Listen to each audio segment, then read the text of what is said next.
கோடானு கோடி புதியுகத்தின் அன்பு ரசிக பெருமக்களை சந்திப்பதில் மிக்க மகிழ்ச்சி. பொதுவாகவே சொல்வாங்க, உன்னை அறிந்தால் நீ உலகத்தில் போராடலாம்னு. இது சொல்றது ஈஸிங்க, ஆனா தன்னை அறிதல் அப்படிங்கிறது ரொம்பவே கஷ்டமான விஷயம். அண்டத்தில் இருப்பது பிண்டத்தில் இருக்கு அப்படின்னு சொல்றாங்க. ஆனா மேல அண்டத்துல பார்த்தா ஒண்ணுமே இல்லையே, வெட்ட வெளியா தானே இருக்கு. அப்போ பிண்டத்திலையும் அதே நிலைதானா? மனசுக்குள்ள கவலைகளும் துன்பங்களும் அலை மாதிரி எழும்போது அலை கடலை போய் கொஞ்ச நேரம் பார்த்தாலே போதுங்க, ஆழ்கடல் அமைதி நம்ம மனசுக்குள்ள வருதே. இதெல்லாம் எப்படித்தான் நடக்குது? நினைச்சு பார்த்தாலே ரொம்ப ஆச்சரியமா இருக்குல்ல. இதை விட இன்னும் ஆச்சரியமான விளக்கங்களை நமக்கு சொல்வதற்காகவே நம்ம அரங்கிற்கு வருகை தந்திருக்காரு வெட்டவெளி ஐயா. வாங்க நேர்களே, அவரை சந்திப்போம். வணக்கம் ஐயா. ஐயா, நீங்க கடல் சார்ந்த, நீல நிறம் சார்ந்த, நீர்நிலைகள் சார்ந்த நிறைய தியான பயிற்சிகள் அனுபவமே அலாதி அப்படின்னு சொல்லணும் ஐயா. தனித்துவம், உங்களுடைய ஸ்பெஷாலிட்டியே அது. அதனால என்னுடைய நீண்ட நாள் சந்தேகத்தை உங்ககிட்ட கேட்கிறேன். பொதுவாகவே பாத்தீங்கன்னாக்க மக்கள் மனசுல இருக்கக்கூடிய ஒரு மிகப்பெரிய நம்பிக்கைன்னு தான் அதை சொல்லுவேன். அந்த நம்பிக்கை என்னன்னாக்க ராமேஸ்வரம், திருச்செந்தூர், வேளாங்கண்ணி, கன்னியாகுமரி, நாகப்பட்டினம், இந்த மாதிரி 5 கடல் இருக்கக்கூடிய பகுதியில போயிட்டு நம்ம கடல்ல குளிச்சாலே நம்ம ஜென்மமா செஞ்ச பாவம்லாம் நம்மளை விட்டு ஓடியே போயிடும் அப்படின்னு சொல்றாங்களே. என்னுடைய சந்தேகம் என்னன்னா, எல்லா கடலும் ஒரே மாதிரி தான் இருக்கு, ஒரே உப்புத்தன்மை, ஒரே அலை, ஒரே மாதிரி ஆழம் தான், அதே மாதிரி அங்க இருக்கக்கூடிய உயிரினங்கள் எல்லாமே காமனா தான் இருக்கு இல்லைங்களா? ஏன் குறிப்பாக இந்த 5 கடலை மட்டும் தேர்ந்தெடுத்து நாம சொல்றாங்க ஐயா? இல்ல, இந்த 5 கடலுக்குள்ளேயும் வெவ்வேறு தன்மைகள் இருக்குது. வெவ்வேறு காலகட்டங்களில் வெவ்வேறு சூழல்களுக்காக அது உருவானது. அதனால் நாகப்பட்டினத்தில் யாருக்குமே தெரியாது. இப்போ 4 கடலை தெரிஞ்சிருக்கும். 4 கடலில் பேக்ரவுண்டில் ஒரு கோவில் இருக்குது. நாகப்பட்டினத்தில் அது அவ்வளோ யாராலையும் அது ஒரு கணிக்க முடியாத ஒன்றா இருக்கும். ஆனால் இந்த 4 கடல்லையே ரொம்ப ஒரு ஸ்பெசிஃபிக்கான, மற்ற 5 கடல்லே ரொம்ப ஸ்பெசிஃபிக்கானது நாகப்பட்டினம் கடல். ஏன்னா நாகப்பட்டினம் கடல் ஒரு மௌனமான ஒரு கடல். அதுக்குள்ளே ஒரு நிறைய ஒரு சூழல்கள் இருக்குது அப்படிங்கிறத நான் ஆத்மார்த்தமாக சொல்கிறேன். கடலை பற்றி ரொம்ப அறியணும், கடலை பற்றி ரொம்ப தெரியணும் அப்படின்னா உங்களுக்கு உள்முகமாக ஒரு பெரிய தியானம் மட்டும் இல்லாமல் உள்முகமாக ஒரு மௌனம் நடந்தால் ரொம்ப நல்ல ஒரு சூழலுக்குள்ளே இருக்கும். அப்படிங்கிறது தான் வாழ்க்கையில் ரொம்ப முக்கியமானது. நம்மளுடைய முன் ஜென்மத்தோடைய செயலும் இந்த உடலில் இருக்கிற நிறைய துன்பங்கள் துயரங்களில் இந்த கடல் ரொம்ப ஹெல்ப் பண்ணும். இந்த கடல் நிச்சயமாக நம்ம உடல் சார்ந்து, மனம் சார்ந்து, வாழ்க்கை சார்ந்து எத்தனையோ விதமான உங்கள் குடும்பத்தில் இருக்கிற ஒரு பெரிய துன்பத்துக்கும் துயரத்துக்கும் ஒரு மருத்துவர், ஒரு ஜோசியர், ஒரு மிகப்பெரிய ஆலோசகராக இருக்கக்கூடிய எத்தனையோ பேர், ஏன் ஒரு குருநாதர் கொடுக்க முடியாத தீர்வை கூட இந்த 5 கடல் கொடுக்கும் அப்படிங்கிறது நிதர்சனமான உண்மை. அதனால தான் எப்பொழுதும் ஞானிகள் முதல் செயல், முதல் வடிவம், முதல் படி தியானத்தில் ஞானஸ்தானம் கொடுக்கப்படும். அது நீரிலிருந்து கொடுக்கப்படும். அந்த நீர் ஒன்று ஆறாக, கங்கையாக, அருவியாக இருக்கும், இல்லைன்னா கடலாக இருக்கும். இந்த உலகத்தில் பூமியில் ரொம்ப ரொம்ப முக்கியமான இடம், கோவில் இல்லாத இறைவன், கடவுள் அப்படிங்கிற, அதை தாண்டி ஒரு எனர்ஜி பாஸ் ஆகிற, ஒரு சக்தி பாஸ் ஆகிற இடம் கடல். கடல் ஒரு கட்டடம் இல்லாத ஒரு பெரிய அலைவரிசை வாழ்கிற ஒரு இடம். அதனால் யூகிக்க முடியாத செயல்பாடுகளை இந்த கடற்கரை எமக்கு எத்தனையோ முறையில் இந்த கடற்கரையில் நான் ரொம்ப அற்புதமான சூழல்களை, ரொம்ப அற்புதமான வடிவங்களை, பல்வேறுபட்ட தன்மைகளில் நான் பார்த்துருக்குறேன். பப்ளிக் காமனாக இருக்கக்கூடிய ஒரு மக்களுக்கும், உங்களை சார்ந்தவங்களுக்கும் எல்லாருக்கும் நான் சொல்கிறதே தான், மூட நம்பிக்கையா, தெய்வ வழிபாடா, ஜாதியா, மதமா எதுவும் பிரித்து பார்த்துடாமல் ஒரு இயல்பாக இந்த கடற்கரையை ஒரு அந்த பக்கம் வாய்ப்பு கிடைக்கும்போது ஒரு புனித நதியாக நினச்சி நீங்கள் நீராடும்போது நிச்சயமாக எங்கேயோ ஒரு இடத்துல ஒரு ரிலாக்ஸேஷன் மட்டும் கிடையாது, உங்கள் உடல் ரீதியாக சில நாட்களில் ஒரு மாற்றத்தை உங்களால் உணர முடியும். ஏன்னா இந்த நீருக்குள்ளே அவ்வளோ பெரிய ஒரு சூழல் இருக்குது அப்படிங்கிறத நீங்கள் புரிஞ்சுக்கணும். அதுதான் இந்த நான் 5 கடலை பற்றியும் நாம் புரிஞ்சுக்கிட்டது. 5 கடல் தமிழ்நாட்டுக்கு மட்டும் கிடையாது, உலகத்துக்கே ரொம்ப முக்கியமான ஒரு கடல். ரொம்ப ரொம்ப முக்கியமான ஒரு காலகட்டத்தில் அது நாம் இருக்கிறோம். நாம் இருக்கிற காலகட்டம் ரொம்ப ஒரு கடுமையான சவால்களில் சந்திச்சுக்கிட்டு இருக்கிறோம். மருத்துவ ரீதியாகவும், போர் ரீதியாகவும், வணிக ரீதியாகவும் நிறைய சவால்களை மனிதர்கள் சந்திச்சுக்கிட்டு இருக்க இந்த நேரத்தில் இந்த கடல் உங்களுக்கு எங்கேயோ ஒரு இடத்துல ஒரு உதவியாக இருக்கும் அப்படின்னு சொல்கிறேன். இன்னும் டீட்டெயிலாக நான் சொல்கிறத உங்களுக்குள்ளே நீங்கள் இந்த கடலில் வாய்ப்பு கிடைக்கும்போது வருடத்தில் 2 முறையோ 3 முறையோ இதை ஒரு சுற்றுலாவாக இல்லாமல் ரொம்ப ஆத்மார்த்தமாக செஞ்சு வாங்க. அப்போவோ உங்களுக்கு தெரிஞ்சிடும். 100% நான் பரிகாரம் சொல்கிறேன்னு நினச்சிடாதீங்க. இது பரிகாரம் கிடையாது. இது ஒரு மிகப்பெரிய தீர்வாக அடுத்த கட்டத்துக்கு போகிறதுக்கான ஒரு வாய்ப்பாக இருக்கும். நிச்சயமா ஐயா, அதாவது கடலுக்குள்ள இருக்கக்கூடிய சக்தி மிக பெரியதுன்னு நீங்க சொல்லும் போதே புரியுது. என்னுடைய ஒரு குட்டி கேள்வி, சப் கொஸ்டின் என்னன்னாக்க, அவ்வளவு சக்தி வாய்ந்த கடலையே தன்னுடைய வாழ்க்கை பிரதானமாக வைத்துக் கொண்டிருக்கும் என்னுடைய மீனவ சகோதரர்கள், அவங்களுடைய வாழ்க்கையில ஏன் இந்த கடல் மேஜிக்கை கிரியேட் பண்ண மாட்டேங்குது? அது அந்த கடலை அவங்க ஒரு கடல் அன்னையாக தான் பார்க்குறாங்க. தொழில் கொடுக்குற ஒரு பெரிய இதாக தான் பார்க்குறாங்க மீனவர் சகோதரர்கள். அதை தாண்டி அதில் ஒரு கனெக்ட் இருக்குது. என்னைக்கு ஒரு ஆணும் பெண்ணும் உடலும் சேருகிறது, உடலும் பார்க்கறது அப்படின்னு நினைக்கிறாங்க. அது கிடையாது. ஒரு உடலும் பார்க்கல, ஒரு உடலும் சேரலை, ஒரு உயிரும் சேருது, அதனால தான் இன்னொரு உயிர் பிறக்குது அப்படிங்கிற எந்த கணவனுக்கு மனைவிக்கு தெரியுதோ அது வாழ்க்கை புனிதம். அதே போல் இந்த கடலுக்குள்ளே இருக்கிற 1000 விதமான தாவரங்கள், 1000 விதமான தாவரங்களுக்கு தேவையான அந்த எனர்ஜி அந்த கடல்லேருந்து ஒரு காற்று மூலியமாக கிடைக்கிது அப்படிங்கிறது நிறைய பேருக்கு தெரியாது. கடலில் உப்பு நீர் மட்டும் இருக்கிறதா நினைப்பாங்க. அப்படி இல்லை. கடல்லிருந்து வருகிற ஒரு அலைவரிசை எத்தனையோ தாவரங்களுக்கு, வெளியில் இருக்கிற தாவரங்களுக்கு மிகப்பெரிய ஒரு மாற்றமாக இருக்குது அப்படிங்கிறது ரொம்ப முக்கியமானது. ஒரு நாள் மீனவ சகோதரர்கள் சகோதரிகள் இதை உணர்வாங்க அப்படின்னு நான் நினைக்கிறேன். வெறும் அது ஒரு வணிகம் பார்க்குற இடம் இல்லை, அங்கே உயிர் இருக்குது அப்படிங்கிறத அவங்க தெரிஞ்சுக்குவாங்க. அவங்க உடலுக்குள்ளே உயிர் இருக்கிறனால ஒரு வேலை செய்கிறாங்களே, இந்த மாதிரி கடலுக்குள்ளே ஒரு உயிர் இருக்குது. அது அர்ப்பணிக்க முடியாத, ஒரு வார்த்தையால் சொல்ல முடியாத அளவுக்கு ஒரு பெரிய செயலாக நான் கருதுகிறேன். நிச்சயமா அந்த திருநாள் சீக்கிரமா வரணும் அப்படின்னு நாங்க நினைச்சுக்கிறோம், வேண்டிக்கிறோம். ஐயா, அதே மாதிரி பாத்தீங்கன்னாக்கா உயிர் அப்படின்னு சொல்லும்போது, உயிர் பிரிந்த பிறகு நம்ம செய்யக்கூடிய தர்ப்பண காரியங்கள் குறிப்பா பாத்தீங்கன்னாக்கா கடல் சார்ந்த இடங்கள்ல செய்வது ரொம்ப நல்லதுன்னு சொல்றாங்க. அதிலும் ரொம்ப குறிப்பா என்ன சொல்றாங்கன்னாக்கா, இந்த காசி, ராமேஸ்வரம் இந்த மாதிரி இடத்துக்கு போயிட்டு நம்ம தர்ப்பண காரியங்கள் செஞ்சா அது டைரக்டா அந்த ஆத்மாவோட போய் கனெக்ட் பண்ணும். அடுத்த ஜென்மம் அப்படிங்கிறது இருக்காது, இருந்தாலும் சிறப்பா இருக்கும் அப்படின்னு எல்லாம் நிறைய விஷயங்கள் சொல்லப்படுது. உங்களுடைய கருத்தையா? பொதுவாக இந்த உயிருங்கிறது அது பயப்படுறதும், அது வணங்குறதும், அது போய் ஈஸியாக ஒரு இடத்துல குடியிருக்கணுங்கிறது எதுன்னா நீரில் தான் ரொம்ப குடியிருக்கும். இப்போ இறந்தவங்களை ஒரு ஈஸியாக ஒரு இடத்துலேருந்து இன்னொரு இடத்துக்கு அவங்கள கொண்டு வர முடியும் அப்படின்னா, இறந்தவங்களுடைய அந்த அலைவரிசையை ஒரு கரெக்டாக ஒரு இடத்துக்குள்ளே ஒரு நிலைநிறுத்த முடியும்னா அது கண்டிப்பாக அது நீர் தான்.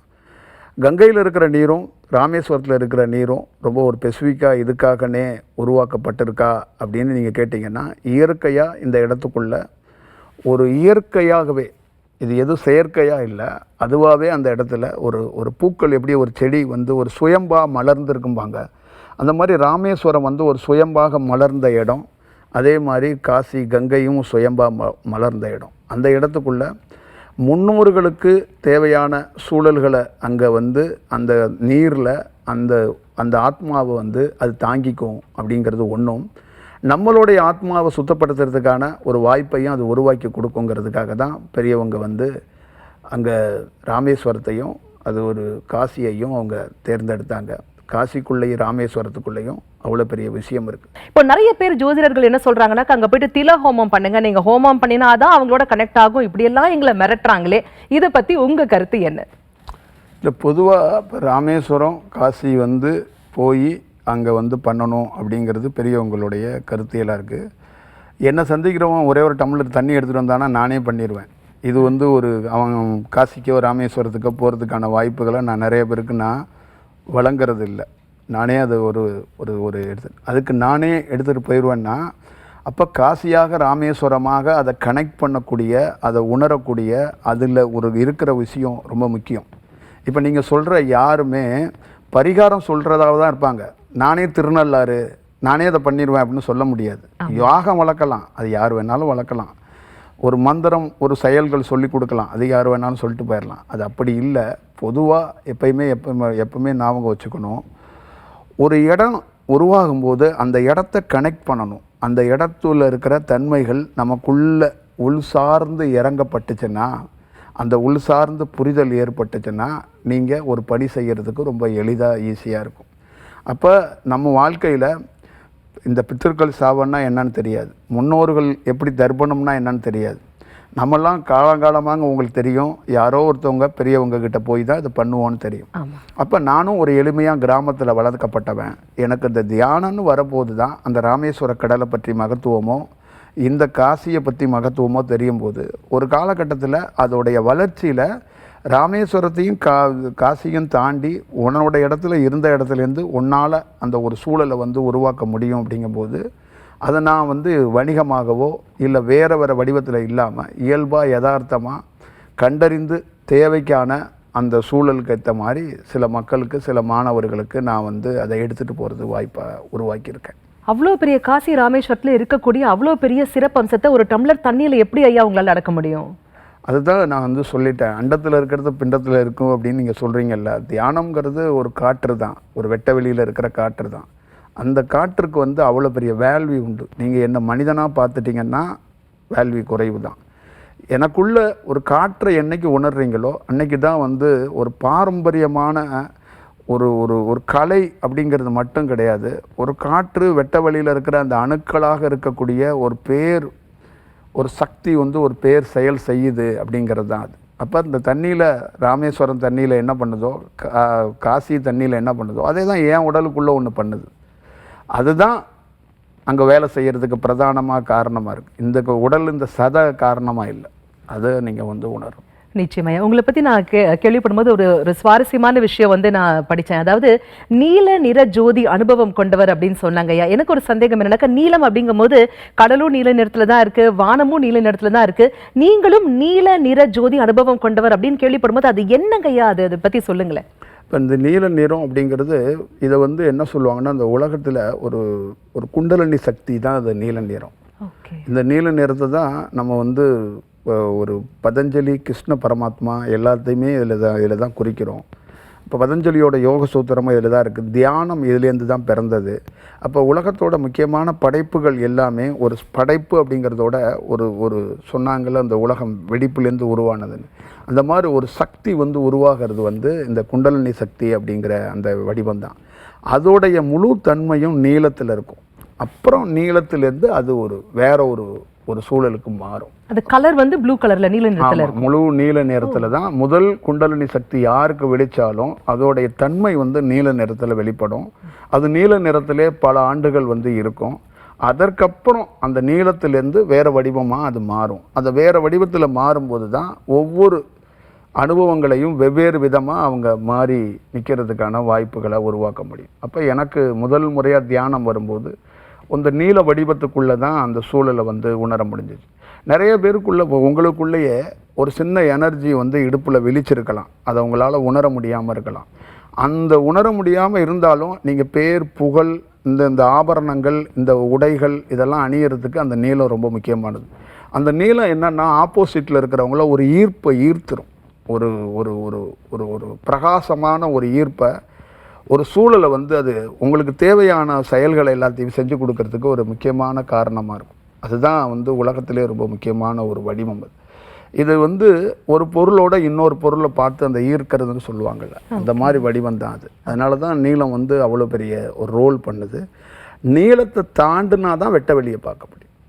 ஓகே, அது எப்படிங்க ஐயா தாண்டது? ஈஸியாக சொல்லிட்டீங்க. அது ஒன்றும் ஒரு விஷயந்தான். இது அதுன்னு நம்ம வந்து ஒரு கோட்ஸு மாதிரி இல்லாமல் ஒரு இயல்பாக ஒரு மனிதன் கடந்து போகும்போது ஒரு நாள் வந்து எது ஒவ்வொருத்தருக்குள்ளே நிகழப்படணுமோ அது நிகழும். நிச்சயமா ஐயா. அதே மாதிரி பொதுவாக சொல்லுவாங்க பெரியவங்க, மனிதனுடைய மன ஆழத்தையும் நம்மளால கண்டறிய முடியாது, கடலின் ஆழத்தையும் வந்து இதுவரைக்கும் போய் கடைசியில் டச் பண்ணிட்டேன் அப்படின்னு சொன்னவங்களும் மனிதர்களே கிடையாது. அந்த அளவிற்கு மிகவும் ஆழமானது அப்படின்னு சொல்லுவாங்க. இந்த கனெக்டிவிட்டி குறித்து உங்களுடைய கருத்து? இல்லை, மனம் அறிய முடியாதது, கடல் அறிய முடியாதது அப்படிங்கிறதுக்கு என்னென்னா, மனமும் கடலும் ஒரே மாதிரி தான். அந்த கடலை மீனவர்கள் அறிய முடியாமல் இருக்கிறதுக்கு காரணம் கடலை மனமாக பார்த்துக்கிட்டு இருக்கிறாங்க. இப்போ இந்த மனதை வச்சு தான் நீங்கள் உங்களுடைய வாழ்க்கை, உங்கள் பயணம், உங்களுடைய திட்டமெல்லாம் இருக்குது. இந்த மனம் குறைஞ்சிருச்சுன்னா நீங்கள் வந்து என்ன பண்ணுவீங்கன்னா, ஆகாயத்தையோ இந்த பஞ்சபூதத்தையோ இங்கே சுற்றி இருக்கிற அத்தனை காற்றையும் ஒரு பயங்கரமாக கிரகிக்க ஆரம்பிச்சிடுவீங்க. அப்போ இந்த மனம் என்ன பண்ணுதுன்னா, உங்களை வேறு வணிகத்திலே வேறு சூழலை மட்டும்தான் கிரகிக்க வைக்குது. அப்போ கடலும் அப்படி தான். அந்த மனம்ங்கிற மாதிரி கீழே அந்த ஆழத்தை போய் டெப்த்தை எவன் காண்கிறானோ அப்போ நீளம் விலகுது, மனம் விலகுது. அந்த கடலோடைய ஆழத்தை அறிந்தவனுக்கு அங்கே என்ன பண்ணுதுன்னா அவனுக்கு தரையும் ஒன்று தான், அந்த கடலோட ஆழமும் ஒன்று தான் அப்படிங்கிற அந்த சூழலை வந்து அவன் உணர்றான். அப்போ அது ரொம்ப முக்கியமான ஒரு இடம் அப்படின்னு கருதுகிறோம். தியானத்திலே ரொம்ப முக்கியமான இடம் என்னென்னா, இந்த மனதை ஒருத்தன் வெல்ல முடியாது. அவன் வெல்றதுக்கான ஒரு வாய்ப்பு கிடைக்கும்போது அவன் இந்த பிரபஞ்சத்தில் கிடையாது, அண்ட சராசரத்தில் அவன் போக முடியாத இடமே கிடையாது, எல்லாத்தையும் வெல்வான். இந்த உலகத்திலே மாவீரன் ஒரே ஒரு வீரன் தான் எனக்கு தெரிஞ்சிருக்கிறான். நான் பார்த்த ஒரே ஒரு வீரன் தான். மனதை வென்றவன் மட்டும்தான் வீரன். இந்த உலகத்தில் இருக்கிற எத்தனையோ மன்னர்கள், எத்தனையோ வீரர்களை நீங்கள் சொல்லலாம். நான் பார்த்த முதல் வீரன் எவன் ஒருத்தன் தன்னுடைய மனதை வென்றானோ அவனுக்கு கடல் ஆழ மட்டும் இல்லை, இந்த ஆகாயத்தோடைய எல்லையை கூட, எல்லை இல்லைன்னா கூட அந்த எல்லையை இழக்க கூட அவனால் போய் பார்க்க முடியும். அப்போ இந்த உலகத்திலே பெரிய ஹையஸ்ட் நான் பார்த்த பிக்கஸ்ட் ஒரு வீரன், ஒரு பிக்கஸ்ட் ஒருத்தன் அறியும் தன்மை கொண்டவன் யாருன்னா இந்த மனதை வென்றவன் தான். அது ரொம்ப முக்கியமானது. அதுதான் என்னுடைய வாழ்க்கையில் இந்த மனம் போனதுக்கப்புறம், இந்த மனதிலேருந்து ஒரு தீர்வு கிடைச்சதுக்கப்புறம் தான் அந்த கடல் மொத்தமாக மற்றவங்களுக்கு கடல், அது எனக்கு கடல் அல்ல, நான் தான் அது. நான் என்னையாக தான் பார்ப்பேன். அதனால தான் நானும் கன்னியாகுமரியெல்லாம் பிரிஞ்சு இல்லை, நானும் ராமேஸ்வரம்லாம் பிரிஞ்சு இல்லை. நானும் வந்து மற்றவங்க மாதிரி சூரசமுகாரத்துக்கு போய் 30 நாள் விரதம் இருந்துட்டு உருண்டு பிறன்றதுக்கு திருச்செந்தூர் கிடையாது. நானும் திருச்செந்தூர் ஒன்று தான். சவாலாக சொல்கிறேன், திருச்செந்தூரில் நீ செய்ய வேண்டிய வேலையை என்னை பார்த்து நின்று செய்யி, அது நடக்குதா இல்லையான்னு மட்டும் பாரு.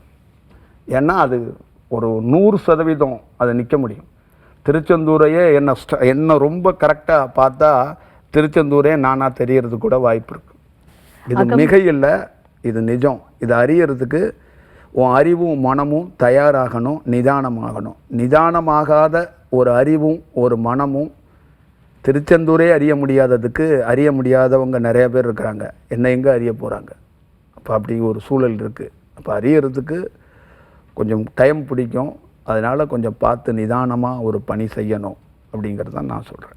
எவ்வளவோ பெரிய மகான்களால ஸ்தாபிக்கப்பட்ட ஒரு மிகப்பெரிய தலம் திருச்செந்தூர் மட்டும் நாம் சொல்லல, இந்த உலகத்தில் இருக்கக்கூடிய எந்த தலத்தையும் எடுத்துட்டீங்கன்னா அதற்கு உண்டான சாங்டம் அண்ட் சாங்டோரம் என்று சொல்லப்படுகின்ற அதை மந்திர உச்சாரணங்கள் செய்து அங்கே காப்பர் எந்திரங்கள் பிரதிஷ்டை செய்யப்பட்டு நியம நேஷ்டையோடு பண்ணப்பட்டிருக்கிற ஒரு விஷயத்தில் கிடைக்கக்கூடிய அந்த கனெக்டிவிட்டி அப்படிங்கிறது உங்களை பார்த்தால் கிடைக்கும் அப்படின்னு சொல்லும்போது தான் ஐயா ஒரு மிகப்பெரிய கேள்விக்குறி தோணுது. எப்படி சாத்தியம்?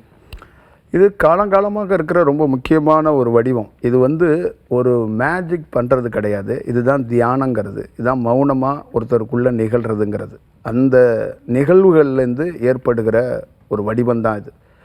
இதை பொறுத்தளவுக்கு இது திட்டமிட்டு நடத்தப்படுற ஒரு பணி கிடையாது, திட்டமிட்டு செய்கிற பணி கிடையாது. நம்ம வாழ்க்கையில் பல நாள், பல ரோடுகள், பல வீதிகள், பல மலைகள், பல காடுகள், பல சூழல்களில் இது கிடக்கப்பட்டு, இது ஒரு பெரிய புயல், பெரிய பஞ்சபூதத்தில் எல்லாம் அடித்து இந்த உடலை காய்ச்சி தூக்கி வீசி எரிஞ்சு அந்த உடலுக்குள்ளே இந்த மாதிரி ஒரு சூழல் வரும்போது எந்த மாதிரி வடிவத்தை, எந்த மாதிரி கஷ்டத்தை, எந்த மாதிரி ஒரு சூழலை நான் தினந்தோறும் அனுபவிப்பேன்னு நிறைய பேருக்கு தெரியாது. வெளியில் பார்க்கும்போது அப்படி இருக்கும். உள்ள என்ன மாதிரி அந்த சூழல் இருக்கும், அதோட கனல் எப்படி இருக்கும், அதோடைய எரிமலை எரிஞ்சால் எப்படி இருக்கும், அந்த மாதிரி உள்ள ஒரு சூழல் வந்து நிகழ்கிறது. அந்த நிகழ்வுகள் இந்த மாதிரி உடலில் நடக்கிறது ரொம்ப ஒரு கஷ்டமான விஷயம். ஒரு உடலுக்கு நடக்கக்கூடாது, உடல் தாங்காது.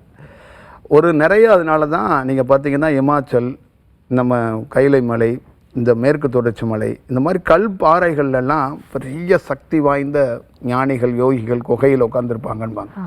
அந்த கல்லுக்குள்ளே போய் ஒரு சக்தி, ஒரு காற்று இறங்கி இருக்கிறது, ஒரு எனர்ஜி இறங்கி இருக்கிறது, அந்த கல் தாங்கும். ஆனால் இந்த மாதிரி சதை பிண்டங்கள் தாங்காது. அப்போ இதுக்கு வந்து ரொம்ப கடினமாக சவாலில் தான் சில பேர் தாங்குறாங்க. சில பேர் சித்தம் கலங்கி போய் தன்னையே மறந்து போய் யாருன்னே தெரியாமல் அவங்க செய்கிறது எல்லாம் அபூர்வமாகவும் ஆச்சரியமாகவும் பெரிய பெரிய அதிசயமாகவும் இருக்கும். ஆனால் தன்னை யாருன்னு அவங்களுக்கு தெரியாது. தான் சட்டை போட்டுக்க முடியாது, சாப்பிட முடியாது, தான் எங்கே இருக்கிறோன்னு தெரியாது, தான் என்ன செய்கிறோன்னு தெரியாது. ஆனால் அவங்கக்கிட்ட போனீங்கன்னா பல்வேறுபட்ட அதிசயங்களையும் பல்வேறுபட்ட அற்புதங்களையும் பண்ண முடியும். நீங்கள் இந்தியாவில் நூற்றுக்கணக்கான ஞானிகள், சித்தர்கள்னு யாரெல்லாம் பேர் சொல்கிறீங்களோ அவங்களுடைய பேக்ரவுண்ட்லாம் எடுத்து பார்த்தீங்கன்னா, அவங்களுடைய வாழ்க்கை முறைகளை, வாழ்வியலை எடுத்து பார்த்தீங்கன்னா ரொம்ப ஒரு கடுமையாக இருக்கும். உங்கள் வாழ்க்கை எவ்வளோ மோசமாக இருக்கோ அதை தாண்டி அவங்க வாழ்க்கை மோசமாக இருக்கும். ஏன்னா அவங்க உடலையோ அவங்க தூக்கத்தையோ அவங்க ரெகுலர் ஃபார்முலாவில் இருக்க முடியாது. அவ்வளோ பெரிய ஒரு சவால் நிறைந்த ஒரு சூழலில் தான் இந்த மாதிரி சாத்தியப்படுத்தப்பட்டிருக்கு. இதை நீங்கள் வந்து எளிதாக கேரளாவில் போய் லாட்ரி செட் வாங்குற கதை கிடையாது. அதே மாதிரி கண்ணை மூடிட்டு உட்காந்துட்டு தியானம் பண்ணி முத்திரையை பிடிச்சி நான் வந்து இப்படி ஆகிட்டோம் அப்படிங்கிறது சொல்கிறது கிடையாது. இது ரொம்ப ஒரு ரேரான ஒரு அரிதாக இந்த மாதிரி நடக்கிற விஷயந்தான். முத்திரையை பிடித்தால் சித்திரையில் மாற்றம் காணும் அப்படிங்கிற ஒரு டெக்னிக்லாம் இங்கே கிடையாது, ரொம்ப கஷ்டம் அப்படின்னு சொல்லியிருக்கீங்க ஐயா. ஆனால் எதுக்காக இவ்வளோ கஷ்டம் உங்களுக்கு, ஏன் இந்த நிலை? இது ஒரு வாழ்க்கையில் வந்து இது ஒரு எனக்கு கஷ்டங்கிறதோட இதுதான் என்னுடைய வாழ்வியல். அந்த காற்று தான் என்னுடைய பிரதானமாக வாழ்வியலாக இருக்குது. இந்த உடல் வந்து எனக்கு ஒரு தற்காலிகத்துக்கு ஒரு தீர்வான ஒரு ஒரு தற்காலிகத்துக்குரியது தான். அந்த காற்றே நிஜமாக இருக்குது. அந்த நிஜமான காற்றை பார்க்குறதுக்கு ஒரு வாய்ப்பு வழங்கப்பட்டது. அதனால் அதை நான் ஏற்றுக்கொண்டேன். நானே வந்து எனக்கு நடக்கிற துன்பத்தையோ துயரத்தையோ எனக்குள்ளே இருக்கிற பரிணாமத்தையோ எல்லாத்தையுமே நான் ஏற்றுக்கொண்டு பயணத்தை மேற்கொள்கிறேன். ஓகே, பஞ்சபூத தத்துவம் அப்படிங்கிறது 5 இருக்கும்போது குறிப்பாக நீங்கள் ஏன் இந்த நீர் தத்துவத்தை செலக்ட் பண்ணீங்க ஐயா? அதில் ஏதாவது ஒரு லாஜிக் இருக்கா, ஏதாவது ஒரு விஷயம் இருக்கா? எனக்கு நீர்னு இல்லைங்க, நெருப்புலையும் வேலை செய்வேன், காற்றுலையும் வேலை செய்வேன், மண்ணுலையும் வேலை செய்வேன். இந்த பஞ்சபூதத்தை தாண்டி உடல் இல்லாமல் வேலை செய்கிறதுக்கான ஒரு வாய்ப்பு தான். இப்போ எனக்குள்ளே நடக்கிற நிகழ்வுகள் உடல் இல்லாத ஒரு அலைவரிசையோடு தான் பயணம். அலைவரிசை தான் அங்கே வந்து. அதனால தான் நான் வந்து சித்தர்கள், குரு, மகான்கள்லாம் ரொம்ப நான் பேச மாட்டேன். உருவ வழிபாடுகளை பற்றி பேச மாட்டேன்.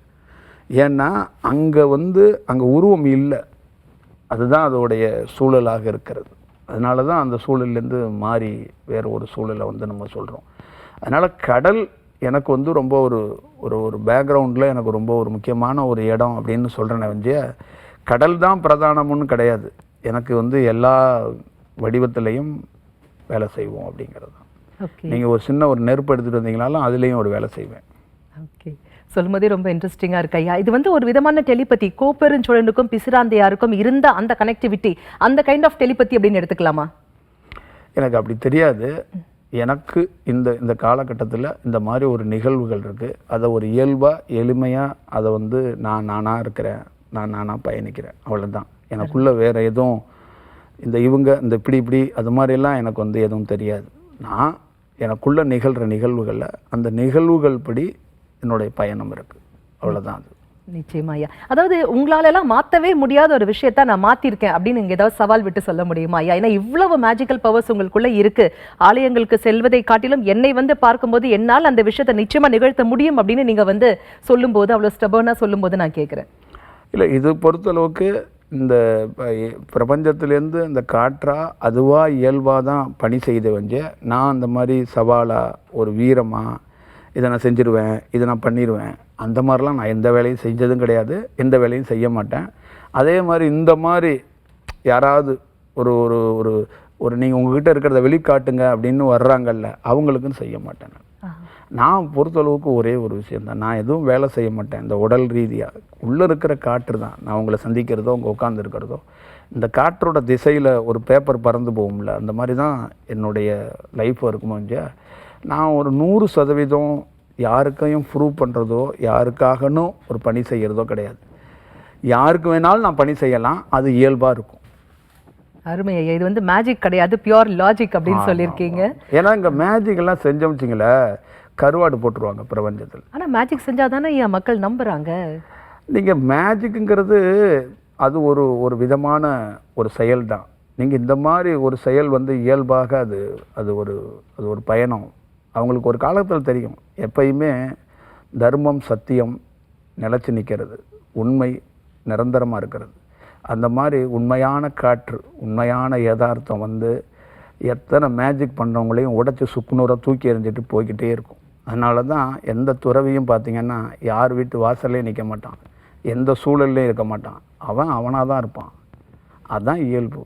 அவங்ககிட்ட ஷெட்யூல் இருக்காது, பிளான் இருக்காது, அவங்ககிட்ட எந்த திட்டமும் இருக்காது, எந்த ரூபா நோட்டுக்காக அவன் வந்து பயணிக்க மாட்டான் அப்படிங்கிறது தெரிஞ்சுக்கணும். என்னுடைய பயணமும் அப்படி தான். ஆனால் ஐயா, எங்களுக்கெல்லாம் ரூபா நோட்டு தேவை, எங்களுக்கெல்லாம் எல்லா பிளான்ஸும் இருக்கு ஐயா. நாங்கள்லாம் நல்லா வாழணும்னா அதுக்கு என்ன பண்ணணும் சொல்லுங்கள். நீங்கள் நல்லா வாழணும்னா நீங்கள் ஒரு விஷயந்தான். இப்போ மனிதரை பொறுத்தளவுக்கு ஆசை தான் எல்லாமே ஒரு பிரதானமாக காரணமாக இருக்கும், மனம்தான் காரணமாக இருக்குது. என்ன மாதிரி ஒரு ஆள், நான் என்ன சொல்கிறேன்னா, உங்கள் வாழ்க்கையில் ரொம்ப இயல்பாக வாழ்கிறதுக்கு ஒரு வழிவகைகளை செய்யும்போது நீங்கள் துன்பத்திலேருந்து விடுபடுவீங்க அப்படிங்கிறது என்னுடைய கருத்து. நீங்கள் துன்பத்திலேருந்து விடுபடணும் அப்படிங்கிறத நான் ரொம்ப விரும்புகிறேன். நீங்கள் வந்து ரொம்ப பரவசமாக இருக்கணும்னு நீங்கள் விரும்புகிறீங்க. அதுதான் ப்ராப்ளமாக இருக்குது. என்னை பொறுத்தளவுக்கு என்கிட்ட இருக்கிற எத்தனையோ ஸ்டூடெண்ட், எத்தனையோ மாணவர்கள் வர்றாங்க. அவங்க தேவை பூர்த்தி செய்யப்படுது தான். ஆனால் நான் அதை இயல்பாக தான் செய்கிறேன். நான் அதை ஒரு மந்திர தந்திரமாக செய்யலை அப்படிங்கிறத நான் சொல்கிறேன். அதே மாதிரி உங்களுடைய வாழ்க்கைக்குள்ளேயும் காலத்தை பார்த்து, நேரத்தை பார்த்து உங்களுக்கு எது எளிமையாக உங்களை கடந்து போகிறதுக்கான பாதைகளுக்கு என்ன தேவையோ அதை நான் பண்ணுறதுக்கு தயாராக தான் இருக்கிறேன். ஆனால் என்னென்னா, எனக்கு என்னோடய சூழல் என்னென்னா, நான் உங்களை கட்டாயமோ கம்பல்ஷமே இது மாதிரி பண்ண மாட்டேன். ஒரு நாள் நீங்கள் என்னை பார்க்கும்போது உங்களுக்குள்ளேயே ஒரு மாற்றம் ஏற்படும். உங்களுக்குள்ளேயே ஒரு ஆசையிலேருந்து நீங்கள் விடுபடுவீங்க அப்படிங்கிறது எனக்கு தெரியும். நான் எப்படி ராமேஸ்வரம் கடலுக்கு போகும்போது ஒரு நாள் சாதாரண கடலை வேடிக்கை பார்க்க போன ஒரு பையன் அந்த கடல் மாதிரி மாறினான்னோ, அந்த மாதிரி என்கிட்ட வர்ற யாரோ ஒருத்தர் என்னை வேடிக்கை பார்க்க வந்தவங்க ஒரு நாள் விவேகமாக மாறுவாங்க அப்படின்னு எனக்கு தெரியும். அதனால் நான் அதை பெருசாக அலட்டிக்க மாட்டேன். அவங்க மாறுவாங்க அப்படிங்கிறது எனக்கு தெரியும். ரொம்ப அழகா சொன்னீங்க ஐயா. பொதுவா சொல்லுங்க, water is the natural cleanser அப்படின்னு சொல்லுவாங்க. எப்பேற்பட்ட அழுக்கா இருந்தாலும் தண்ணீர் வந்து அதை சுற்றம் செய்யும். அதே மாதிரி நீங்க உங்களுடைய கருத்துக்கள், உங்களுடைய வார்த்தைகள் வந்து எங்க மனதில் இருந்த பல கரைகளை நீக்கியது, நல்ல தெளிவான ஒரு மனநிலையை கொடுத்தது ஐயா. கொடான கொடி புதியுகத்தின் அன்பு ரசிக பெருமக்கள் அனைவர் சார்பாகவும் மனமார்ந்த நன்றிகள். என்னங்க, எவ்வளவு தெளிவான சூப்பரான விளக்கங்கள் நம்ம ஐயா நமக்காகவே கொடுத்தாரு இல்லையா? இதே மாதிரி இன்னும் நிறைய ஆச்சரியமூட்டக்கூடிய விளக்கங்கள் அடுத்தடுத்து வரக்கூடிய எபிசோட்ஸ்ல உங்களுக்காகவே காத்துட்டு இருக்கு. மீண்டும் சந்திப்போம். அதுவரை புதிய யுகத்துடன் இணைந்திருங்கள், மகிழ்ந்திருங்கள்.